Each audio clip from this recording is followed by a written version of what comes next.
खास पेशकश में आप सबका स्वागत है। मैं हूं पल्लवी नागपाल जरत। आजकल हर चीज पर बड़ी आसानी से लोन मिल जाता है। हम घर खरीदे, कार ले, खरीदारी करें या फिर रेस्टोरेंट में खाना खाएं, ईएमआई बनवाएं और सोच लिया कि अब सब बढ़िया है। और अब तो इंटरेस्ट पे ईएमआई भी बन जाती है। लेकिन क्या आप जानते हैं कि आप ईएमआई के मकड़जाल में फंसते ही जा रहे हैं और कई लोग तो अपनी सैलरी का आधे से ज्यादा हिस्सा ईएमआई में ही दे देते हैं। कमाई की दुश्मन होती जा रही है ईएमआई। कैसे बचे आप कर्ज के जाल से? हमारे एक्सपर्ट से हम आपको जानकर ये बताएंगे कि किस तरह से आप कर्ज के जाल से बच सकते हैं। लेकिन सबसे पहले आप ये रिपोर्ट देखिए। घर खरीदना है तो होम लोन ले लिया और ईएमआई शुरू। कार भी ईएमआई पर ले। शॉपिंग करनी है तो भी ईएमआई बनवा ली। लेकिन ईएमआई के इस बढ़ते चलन का साइड इफेक्ट ये हो गया है कि कर्ज का मर्ज बढ़ता ही जा रहा है।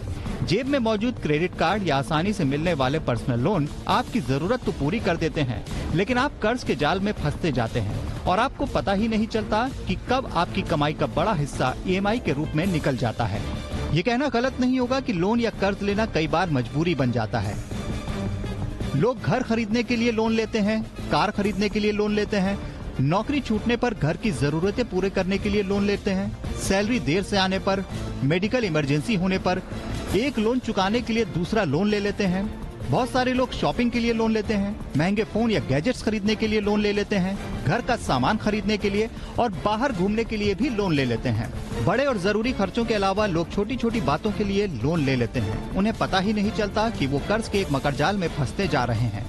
हाथ में क्रेडिट कार्ड आने से ये चलन और बढ़ गया है। क्रेडिट कार्ड से पेमेंट या कैश निकालना बैंक से कर्ज लेने जैसा है। लोग क्रेडिट कार्ड से पेमेंट करते हैं, क्रेडिट कार्ड से कैश भी निकालते हैं। लुभावने ऑफर्स के चलते बिना जरूरत शॉपिंग कर लेते हैं, क्रेडिट कार्ड पर लोन ले लेते हैं। कई बार टाइम पर पेमेंट नहीं करते हैं। ये भी देखने में आया है कि कुछ लोग तो ईएमआई के इस खेल में ऐसा फंसते हैं कि जितनी सैलरी है कमोवेश उतनी ही उनकी ईएमआई हो जाती है। ये एक चिंता का विषय है। कर्ज का मर्ज आपको है या नहीं, इसे आप खुद ही पहचानने की कोशिश करें। कहीं आप आमदनी से ज्यादा खर्च तो नहीं कर रहे, टेक होम सैलरी से ज्यादा लोन की ईएमआई तो नहीं है, एक लोन चुकाने के लिए दूसरा लोन तो नहीं ले रहे, लगातार क्रेडिट कार्ड से पेमेंट तो नहीं कर रहे, बैंक और दूसरे लेंडर से दोबारा लोन नहीं मिलना, जरूरी बिल्स का भुगतान न कर पाना, भविष्य में होने वाली इनकम पर आज लोन ले लेना, छोटी मोटी जरूरतों के लिए लोन ले लेना। ये सब दर्शाता है कि आपको कर्ज का मर्ज है। आपको ये खुद ध्यान रखना होगा कि ईएमआई के जाल में आप ना फंसे। इसके लिए खर्च करने से पहले बचत की सोचें। अपनी सैलरी के हिसाब से ही लोन लें। शौक पूरे करने के लिए लोन बिल्कुल ना लें। लुभावने ऑफर्स पर ना जाएं। लोन चुकाने के लिए लोन ना लें। एक्सपर्ट्स होम लोन को एक अच्छा लोन मानते हैं क्योंकि ये आप अपने लिए घर खरीदने के लिए लेते हैं। इससे इनकम टैक्स में भी राहत मिलती है और आपका अपना घर आपके अच्छे वर्तमान और भविष्य का संकेत होता है। लेकिन छोटी छोटी बातों के लिए लोन लेना और ईएमआई के लुभावने ऑफर्स आपकी कमाई के बड़े दुश्मन हैं। ब्यूरो रिपोर्ट, जी मीडिया। कमाई की दुश्मन होती जा रही है ईएमआई और कर्ज के जाल में आप जाने अनजाने में हर दिन फंसते जा रहे हैं। ऐसे में कैसे आप कर्ज के जाल से बच सकते हैं, इस पर चर्चा करने के लिए हमारे साथ खास मेहमान जुड़ेंगे। फिलहाल हमारे साथ अनीशा मोटवानी जुड़ी हुई हैं जो कि आर्ट गुरु हैं। अनीशा जी, बहुत बहुत स्वागत है आपका। सबसे पहले जरा हमारे दर्शकों को ये समझाइए कि आजकल कंपनियां कैसे वादे कर करके जो है ग्राहकों को अपने जाल में फंसा लेती है, क्योंकि हमने अक्सर देखा है कि कंपनियां अपने प्रोडक्ट्स को प्रमोट ही ऐसे करती है कि आपको 0% की ईएमआई पर जो है वो चीजें मिलेंगी, आपको किसी तरह का कोई ब्याज दर नहीं चुकानी होगी। तो ग्राहकों की साइकोलॉजी को कैसे पकड़कर कंपनियां जो है ये पूरा भुना रही है मामला?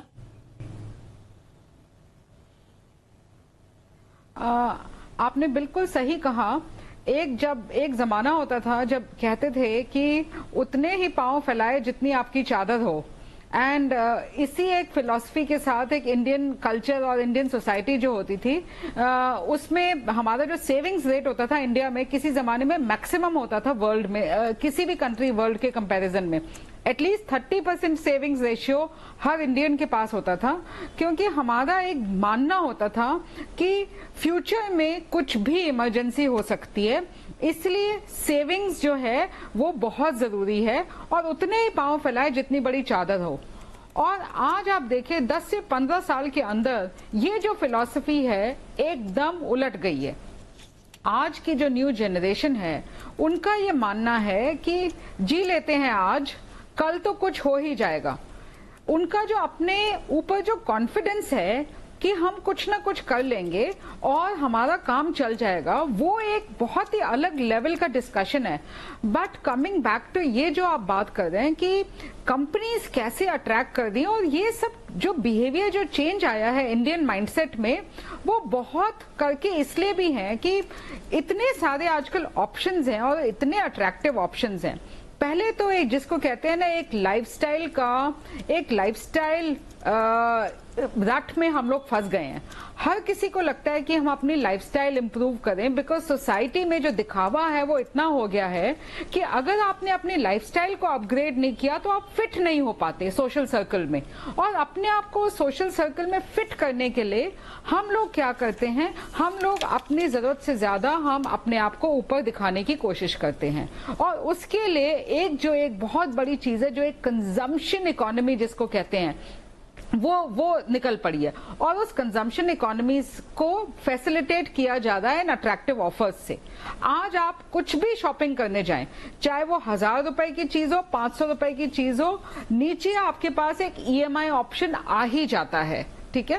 एंड EMI ऑप्शन आप देखते हैं कि जो चीज आप 10,000 रुपए का फोन आप खरीदना चाहेंगे, बट 25,000 रुपया अगर आपको EMI में मिलता है और आपको आज सिर्फ 500 रुपया देना है, आप कहते हैं चलो अभी तो 500 रुपए की बात है ना, हम दे देते हैं।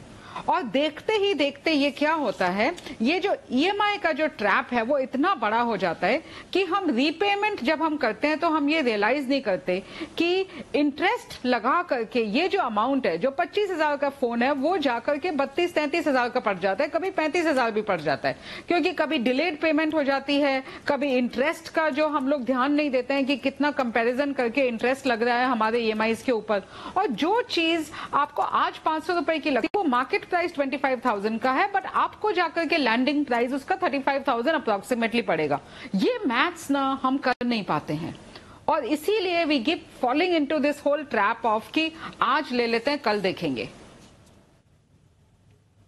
जी खैर, इस बीच में आपको बता दें कि हमारे साथ सर्टिफाइड फाइनेंशियल एक्सपर्ट अनिशा जी, आपको रोकूंगी अभी, सर्टिफाइड फाइनेंशियल एक्सपर्ट हर्ष रूंगटा जी और कल्पेश अशर भी जुड़ गए हैं। बहुत बहुत स्वागत है सर आपका। सबसे पहले हर्ष जी आपके पास आना चाहूंगी। कर्ज के मायाजाल में तो हम देख रहे हैं कि लोग जो है दिन ब दिन फंसते ही जा रहे हैं। आखिरकार आपको क्या लगता है कि लोग लोन क्यों लेते हैं? खैर कि सारा कर्ज बुरा है ऐसा कहना सही नहीं होगा। आज से 40 साल पहले की अगर हम बात करें तो कितने लोग घर खरीद पाते थे।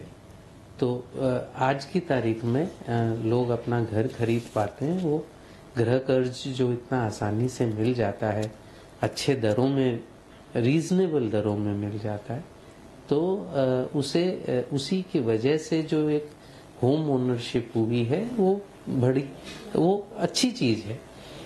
कोई भी चीज आप उठा के देख लें, यस ऑब्वियसली कंज्यूमरिज्म बढ़ा ही है।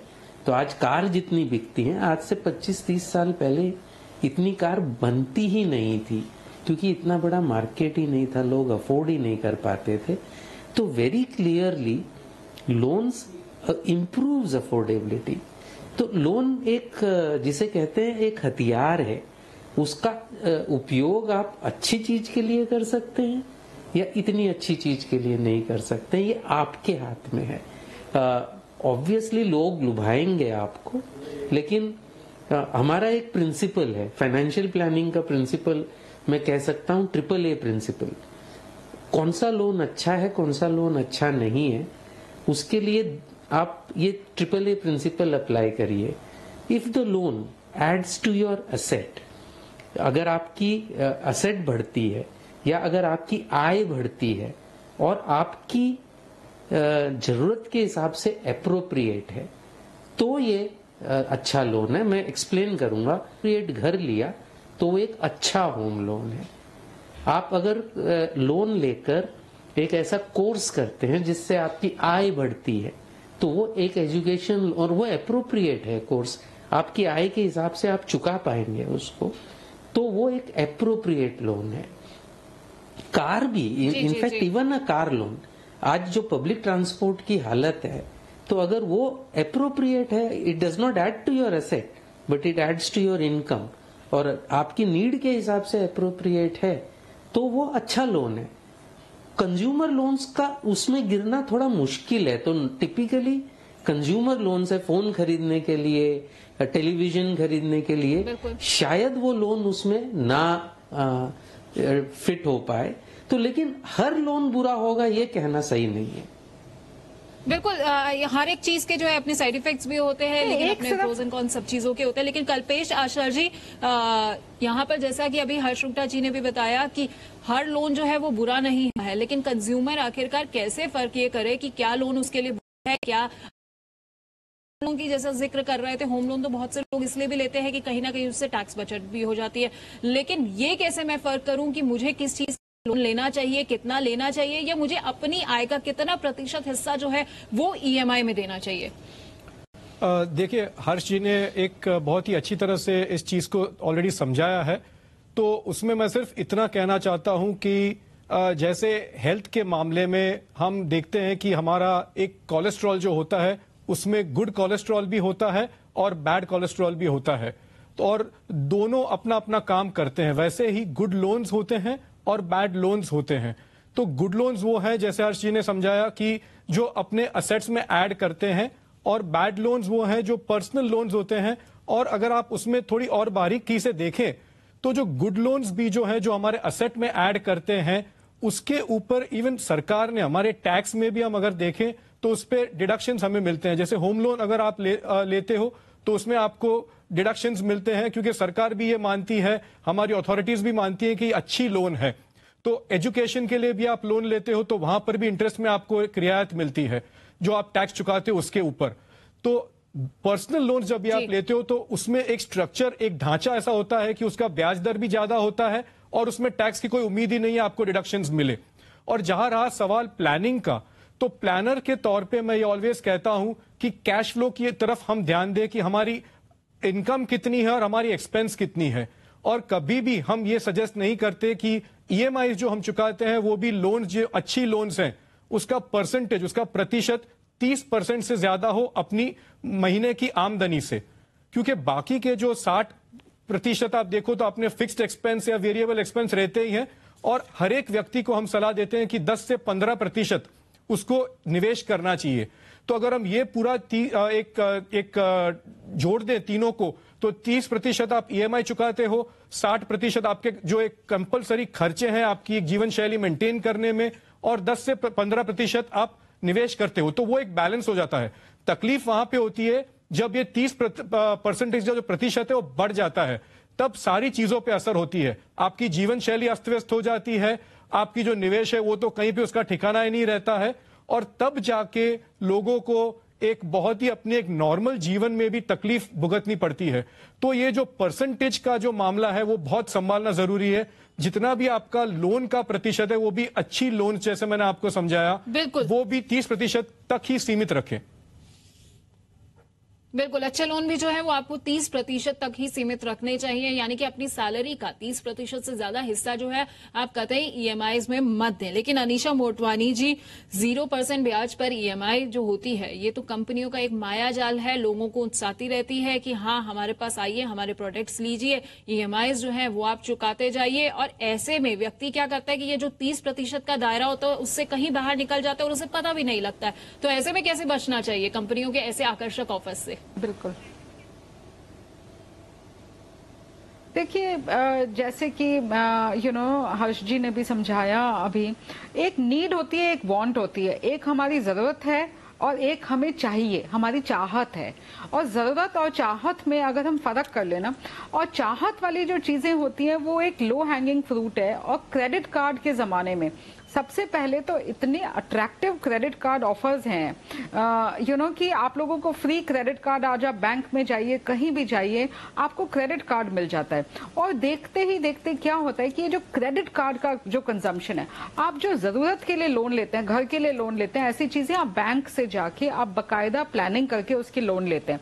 वो अलग बात है कि कभी कभी नेसेसिटी, जो जरूरत वाले, जैसे होम लोन भी है, बिकॉज अगर कंस्ट्रक्शन जिस हिसाब से रियल एस्टेट इंडस्ट्री चल रही है 3-3, 5-5, 10-10 साल डिले हो जाता है कंस्ट्रक्शन, तो उस टाइम पे भी आप देखते हैं कि आपकी ईएमआईज और आपका जो इंटरेस्ट रेट है चलता रहता है। तो वो नेट आज के जमाने में वो वाला लॉजिक भी, जो अप्रिशिएटिंग एसेट है उसमें आप लोन लीजिए तो बहुत ही कम अप्रिशिएटिंग एसेट्स रह गए हैं, पर जरूरत है हमें अपने घर की।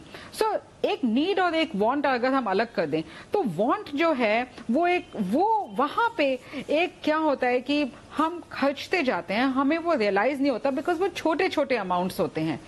जब ये छोटे छोटे अमाउंट्स ऐड होकर के भी रियलाइज कि वो बहुत ही एक 15 to 20%, अगर मेरा 1 लाख का कंजम्पशन है, महीने का खर्चा है, तो रियलाइज नहीं होता कि 15-20 हजार ये ऐसे निकल जाते हैं छोटी छोटी चीजों पे। और जब हमें उसका पेमेंट का टाइम आता है, आप देखेंगे क्रेडिट कार्ड का, अभी हमने एक रिसर्च किया था, very educated people they don't even know कि उनकी पेनल्टी कितनी होती है डिलेड पेमेंट पे। अगर आप एक दिन भी डिले कर देते हैं क्रेडिट कार्ड का पेमेंट, आपका जो इंटरेस्ट रेट है वो इतना हाई होता है। और वेरी एजुकेटेड पीपल, उनको पता नहीं था कि कितनी पेनल्टी लगती है। और कभी कभी ये होता है कि क्रेडिट कार्ड पहले बार फ्री दे देते हैं, पर उसके बाद एनुअल फी लगने लग जाती है।